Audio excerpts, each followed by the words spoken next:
What's up, you guys? I'm Birdie and welcome to my channel. Today we are making a Black Forest cake inspired by Taylor Swift's single Cardigan off her new album Folklore. Let's get started.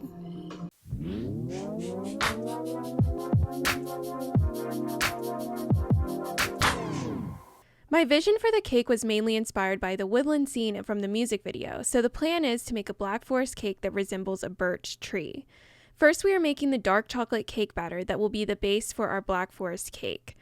Start by adding 1 3/4 cup all-purpose flour, 1 3/4 cup granulated sugar, 3/4 cup unsweetened natural cocoa powder, 2 teaspoons of baking soda, 1 teaspoon of baking powder, and 1 teaspoon of salt in a bowl. Whisk to combine, and then sift the mixture to remove any clumps. Next, using a stand mixer, combine 2 room temperature eggs, 3/4 cup room temperature sour cream, half a cup of vegetable oil, half a cup room temperature buttermilk, and 2 teaspoons of vanilla extract. Mix until fully combined. Next, on a low speed, spoon in the dry ingredients and mix until combined. Scrape down the bowl and pour into 4 greased 6-inch pans. You can use 3 8-inch pans if that's what you have, and bake at 350 degrees for 22 to 25 minutes.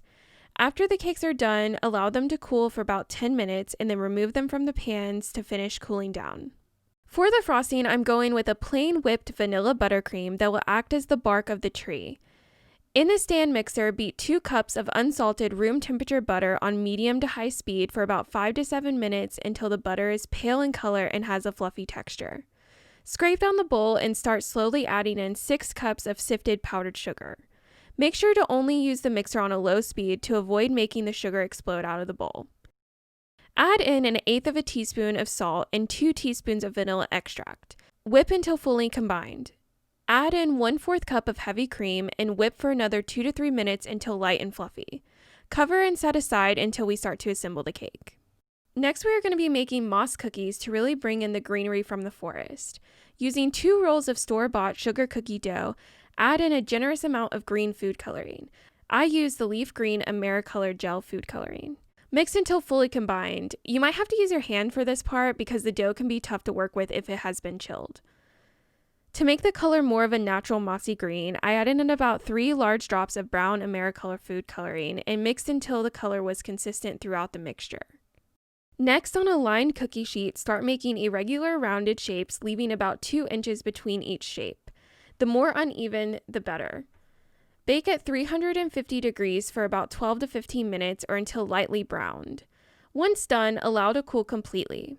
I ended up making 2 batches, one that will be the moss pads and the other to crumble up to create the moss texture. Crumble the cookies using a rolling pin until it's a fine powder. It's okay if there are larger clumps, this will create more of an organic texture. To make the moss pads, spread a thin layer of melted chocolate to the back of the cookie and cover with the crumbs. I found that pressing the crumbs into the cookie made them stick better. Set aside to dry. For the topper of the cake, I wanted to recreate Taylor's mossy piano that she had in the video, so I bought this plastic piano ornament on Amazon and covered it with moss using the remaining melted chocolate and cookie crumbs. Once it's completely covered, set aside to dry completely. Sticking with the woodland theme, we are making mini meringue mushrooms. In a stand mixer with a whisk attachment, start whisking half a cup of egg whites. This recipe makes more than you need for the cake, but I had to scale it up to use a stand mixer. If you're using a hand mixer, I would recommend halving the recipe. Once the egg whites reach a foam, add in 1/4 a teaspoon cream of tartar, 1 teaspoon vanilla extract, and a pinch of salt. Start whisking on a high speed until the mixture starts to thicken. Once it reaches soft peaks, start slowly adding in 1 cup of white granulated sugar. Make sure not to add in the sugar too fast because it will sink to the bottom and it won't combine properly. Continue whisking on a high speed until the mixture reaches stiff peaks. If the peak doesn't stand on its own, the meringue isn't ready. Add the meringue into a piping bag with a coupler because we will be using 2 different piping tips. First, using a round tip, do a test swirl on a lined baking sheet to remove any air bubbles. Then, to make the round mushroom tops, apply firm, continuous pressure until it's about the size of a quarter and pull off to the side to avoid a peak at the top. Repeat this step for as many mushrooms as you want for your cake. For the mushroom stems, using the same round tip, squeeze straight down, pulling up slightly as you go to get some height. Pull straight up to detach and repeat to match the number of tops. Next, we are making flat mushrooms. Using a flat ruffle tip, make small zigzag circular motions until your desired size, and pull off to the side to avoid any peaks. Repeat this to create large and small mushrooms. Next, to add spots to the mushrooms, carefully sprinkle some cocoa powder all over the meringues. You could use a small sifter, but I used my hands and it worked just fine. Bake the meringues at 225 degrees for about an hour or until they're completely dried out. Take them out of the oven and allow them to cool down completely. To make the mushrooms more realistic, I took some brown food coloring and brushed it on with a paintbrush. I made sure to shade in the crevices and I painted lines on the underside of the mushroom tops. To assemble the button mushrooms, first shave off the peak of the stem to create a flat surface. Next, using a toothpick, carefully carve out a small hole in the middle of the flat side and add a dollop of melted chocolate to secure the stem. Turn upside down to dry. For the cherry filling, we are first making a reduction. Drain 2 15-ounce cans of dark sweet cherries and syrup into a small saucepan on low to medium heat. While the syrup is reducing, cut the cherries in half and set aside. This will become the filling of the cake. Simmer the syrup down until it's reduced to half of its original volume. Allow it to cool and transfer into a squeeze bottle, or you can use a pastry brush if that's all that you have. To assemble the cake, first level off all of the cake layers. Next, place your first layer on the board, securing it with a small amount of buttercream. Soak the cake with the cherry reduction, making sure to fully saturate it evenly. Next, apply a small layer of vanilla buttercream and then pipe a thick border using a large round piping tip. This will keep the cherry filling from seeping out of the side of the cake. Add in an even layer of the chopped dark cherries to the middle of the cake. Repeat these steps for the next 3 layers, making sure that the cake is level after each layer. If the layers start to slide around, you can add a couple of large plastic straws as dowels to help stabilize the cake. Once the layers are done, apply a thin crumb coat, making sure to fill in all the gaps. Smooth the buttercream out using a bench scraper and pop in the fridge until the buttercream firms up. After it's chilled, frost the cake with the remaining buttercream and smooth it out. I intentionally left some texture in the frosting because that will make the cake more realistic. To decorate the cake, first take some of the leftover crumbled cookie moss and spread it evenly around the base of the cake.